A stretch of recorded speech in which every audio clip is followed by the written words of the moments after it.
Have you ever paused glass of water in hand just before bed and told yourself it's harmless?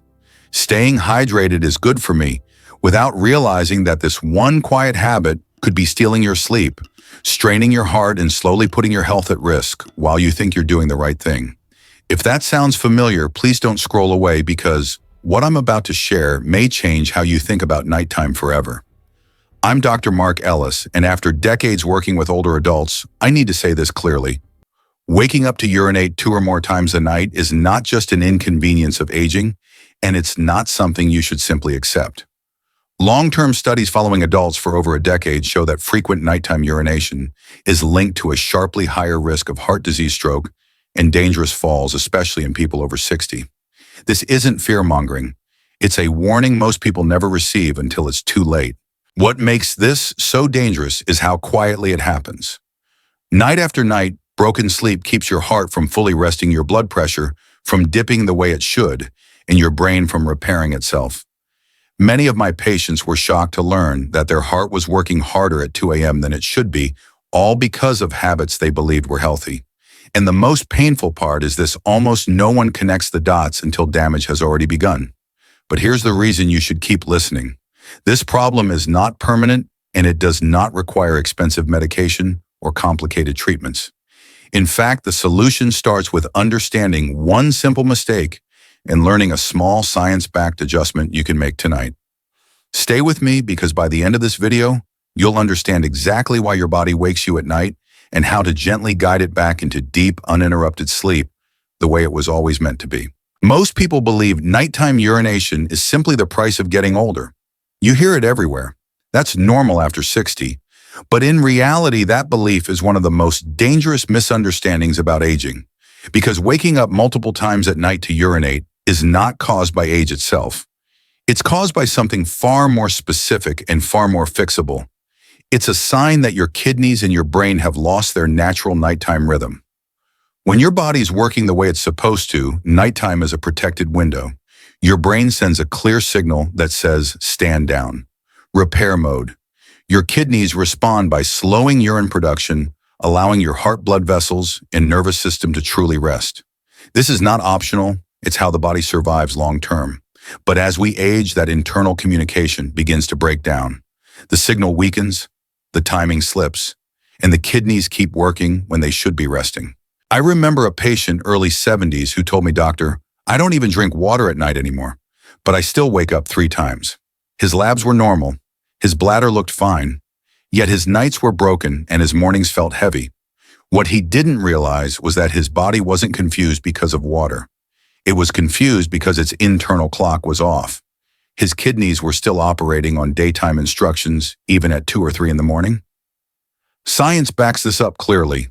Studies in sleep and kidney physiology show that after age 60, many adults experience a significant drop in nighttime antidiuretic hormone activity, the hormone that tells your kidneys to slow down at night. When that signal fades, urine production continues almost as if it were daytime. The result isn't just more bathroom trips. It's chronic sleep fragmentation, higher nighttime blood pressure, and increased strain on the cardiovascular system. And here's the part most people never hear. This isn't a harmless inconvenience. When your kidneys don't rest at night, your entire repair cycle is disrupted. Your heart doesn't fully relax. Your blood pressure doesn't dip the way it should. Over time, this quiet disruption compounds night after night until it shows up as fatigue, memory problems, unstable blood pressure, and declining kidney resilience. So no, this isn't about getting old. It's about your body losing its nighttime instructions and sending you false wake-up calls instead. And understanding that difference is critical because once you see nighttime urination as a rhythm problem rather than an age problem, the solution changes completely. But knowing this alone is not enough, because there is another factor often more powerful and more dangerous that directly triggers these nighttime wake-ups, and almost no one talks about it.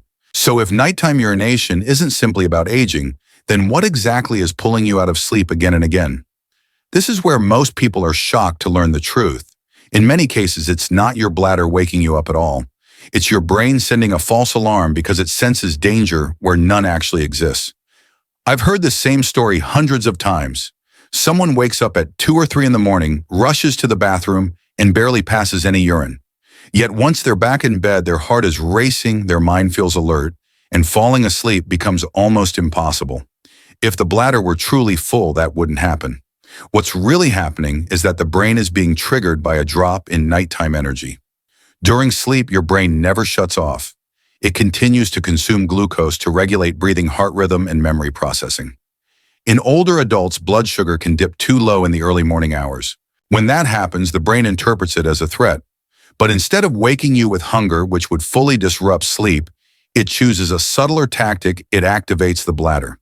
The urge to urinate becomes a built-in alarm system. Research in sleep medicine shows that nocturnal hypoglycemia, low blood sugar during sleep, is strongly associated with nighttime awakenings, elevated heart rate, and increased sympathetic nervous system activity. In simple terms, your brain goes into alert mode, and once that switch flips, deep sleep is gone for the night. This explains why so many people feel strangely wired after a nighttime bathroom trip. It also explains why cutting back on evening fluids often makes the problem worse, not better. The bladder was never the root cause. The real issue was that the brain didn't feel safe enough to stay asleep. And this is where things start to change, because once you understand that nighttime urination is often a false alarm driven by energy imbalance, not a plumbing problem, you stop fighting the wrong enemy. You stop blaming your bladder, you stop fearing water, and you begin focusing on calming the brain instead of suppressing symptoms. But understanding this mechanism still isn't enough, because there's another hidden factor that quietly amplifies this problem night after night, placing even more strain on your heart and kidneys, and most people never see it coming. By now you can see that nighttime urination isn't just about age, and it isn't just about the brain sending false alarms. But there is a third force quietly working in the background, one that places real physical strain on your heart every single night. And most people never realize it's happening until the damage has already begun. Think about what happens to your body during the day. When you sit or stand for hours, gravity pulls fluid down into your legs and feet. Many people notice sock marks on their ankles, tight shoes in the evening, or mild swelling they dismiss as normal. But that fluid doesn't disappear. It's simply waiting. And the moment you lie down at night, gravity releases its grip.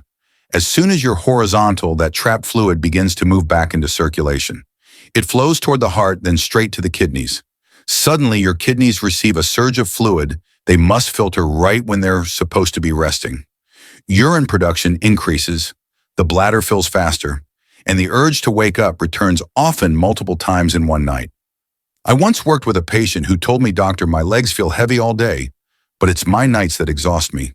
He had no severe kidney disease, no major bladder issues, but his nighttime bathroom trips were relentless. When we addressed fluid redistribution, simple adjustments, nothing extreme, his nighttime awakenings dropped dramatically within weeks. Not because we treated his bladder, but because we reduced the workload his kidneys faced after midnight. Medical research supports this clearly. Studies in cardiovascular and renal physiology show that nocturnal fluid shifts significantly increase nighttime urine volume and prevent the normal drop in blood pressure that should occur during deep sleep. In fact, people who wake up multiple times to urinate are far more likely to experience what doctors call non-dipping blood pressure, a known risk factor for heart attack and stroke. Here's why that matters so much. Your heart is designed to slow down at night. Blood pressure should fall by 10 to 20%. That drop is not a luxury, it's essential recovery time. But when fluid keeps returning to circulation and triggering urination, the heart never fully powers down.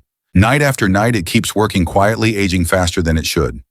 This is why nighttime urination is not just a sleep issue.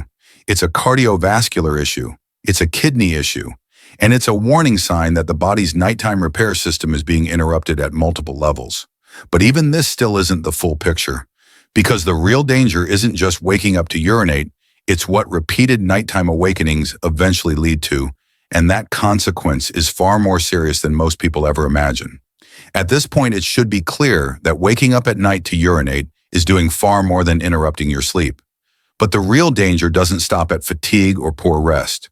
What truly changes lives, often in a single night, are the two consequences that follow prolonged nighttime awakenings: cardiovascular stress and nighttime falls.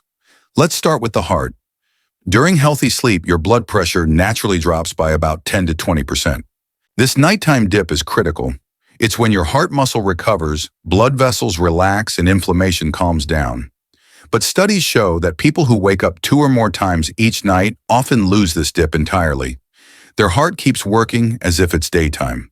Over months and years, that constant strain dramatically increases the risk of heart attack and stroke. I've had patients tell me, "Doctor, I sleep 8 hours, but I'm still exhausted." When we looked deeper, they weren't sleeping 8 continuous hours at all. Their nights were fractured into short segments, each awakening, forcing the heart back into alert mode. Research confirms this fragmented sleep is associated with higher nighttime blood pressure, faster heart rate, and increased stress hormones, especially in adults over 60. Now consider the second danger, and this one is immediate and terrifyingly real falls. When you wake suddenly in the dark, your blood pressure may drop as you stand. Your balance is off. Your vision hasn't adjusted. According to geriatric injury data, nearly half of hip fractures in older adults occur during nighttime bathroom trips. And once a hip fracture happens, independence often disappears. Recovery is long, mobility declines, and the 1-year mortality rate after a hip fracture remains shockingly high. I still remember a woman in her early 60s who told me I was healthy. "I just slipped once." That single nighttime fall changed everything: surgery, months of rehabilitation, and a fear of walking that never fully went away. And it all started with frequent nighttime urination that no one ever treated as a serious warning. This is why nighttime urination should never be brushed off. It's not just a symptom. It's a gateway problem, one that quietly opens the door to heart disease, loss of independence, and life-altering injuries if left unaddressed. But even knowing these risks still isn't enough, because many people unknowingly make this problem worse every single evening through habits they believe are helping them, and that mistake may be the most dangerous factor of all. After hearing these risks, many people feel motivated to fix nighttime urination on their own. And that's where another problem begins. Because some of the most common habits people adopt in the evening, believing they're being careful, actually make nighttime urination worse, not better. One of the biggest mistakes is cutting off water completely after dinner. I've met countless patients who proudly tell me, "I don't drink anything after 5 p.m., yet they still wake up multiple times each night. Why? Because dehydration concentrates the urine, irritating the bladder lining and making it more sensitive. Instead of calming the system, the body becomes more reactive, triggering even more false alarms during sleep. Another common habit is relying on alcohol to sleep better. A glass of wine, a nightcap, or even herbal alcohol-based tonics may feel relaxing at first, but alcohol suppresses antidiuretic hormone, the very signal that tells your kidneys to slow urine production at night. Studies consistently show that alcohol increases nighttime urine volume, disrupts sleep cycles, and raises heart rate while you sleep. What feels like relaxation is actually sabotage. Then there's the most dangerous belief of all: this is just aging, I have to live with it. That mindset quietly steals control from people who could improve their sleep and protect their health. Research in geriatric medicine shows that lifestyle timing, when you drink, when you eat, when you move, can account for up to a 40% difference in nighttime urination severity among people of the same age. Aging sets the stage, but habits decide the outcome. I've also seen people rush to the bathroom the moment they feel the slightest urge, day or night. Over time, this trains the bladder to panic early. Like any muscle, the bladder adapts to how it's used. Constantly emptying it at the first signal shrinks its tolerance and worsens nighttime urgency instead of relieving it. All of these habits come from good intentions.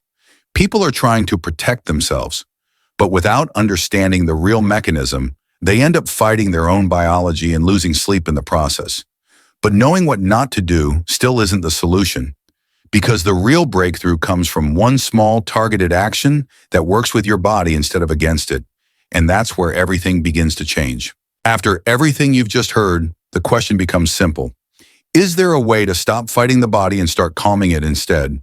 And this is where the solution surprises most people, because it isn't about drinking less water, taking sleeping pills, or forcing the bladder to behave. It's about sending the brain one clear message before bedtime. You are safe. You don't need to stay alert tonight. This is where the one small spoon comes in, not as a folk remedy and not as a quick trick, but as a physiological signal. When taken about 30 to 40 minutes before sleep, a small amount of the right fuel helps stabilize nighttime blood sugar, just enough to prevent the brain from triggering its emergency alarms. The result is subtle but powerful. The brain stays calm, the nervous system shifts into rest mode, and the kidneys finally receive permission to slow down. I've seen this change play out again and again. One patient told me, "The first night I tried it, I still woke up, but only once. By the end of the week, I slept through the night for the first time in years." Nothing else had changed. No new medication, no drastic restrictions. Just one small adjustment that worked with his biology instead of against it. The science behind this is well established. Stable nighttime glucose levels reduce sympathetic nervous system activation, lower nighttime heart rate, and decrease unnecessary bladder signaling. In plain terms, the brain stops using the bladder as an alarm system. And when the brain settles, the kidneys finally get the rest they've been missing night after night. What makes this approach so effective is its precision. It doesn't overload the digestive system, it doesn't add excess fluid, and it doesn't stimulate the body. It simply fills a small gap that aging physiology often leaves behind, quietly restoring balance during the most vulnerable hours of the night. But here's the critical part. Most people miss this method only works if it's used the right way at the right time and in harmony with your daily rhythm. Because done incorrectly, even a helpful solution can lose its power. And that final detail is what determines whether your kidneys begin to recover or continue to struggle silently. Before we end, I want you to remember one important thing. If you've been waking up at night feeling tired in the morning or quietly worrying about your kidneys, you are not weak and you are not alone. These changes do not mean your body has failed you. They mean your body is asking for care, timing, and understanding. Small adjustments done consistently can make a real difference, sometimes more than medications ever could. If this video helped you see nighttime urination and kidney health in a new way, I encourage you to save this video. Not for today, but for the nights when you forget, when habits slip back in, or when someone you love starts going through the same thing. And if you want clear, honest, science-based guidance on how to protect your kidneys, improve sleep, and age with strength and dignity, subscribe to this channel. I share new medical insights here regularly, always practical, always focused on prevention, and always centered on your long-term health. Most importantly, don't lose hope. The kidneys are resilient organs, and the body has an incredible ability to recover when we work with it instead of against it. Better nights lead to better mornings, and better mornings lead to a stronger future. Thank you for spending this time with me, for caring about your health, and for taking this step toward protecting your kidneys one night at a time.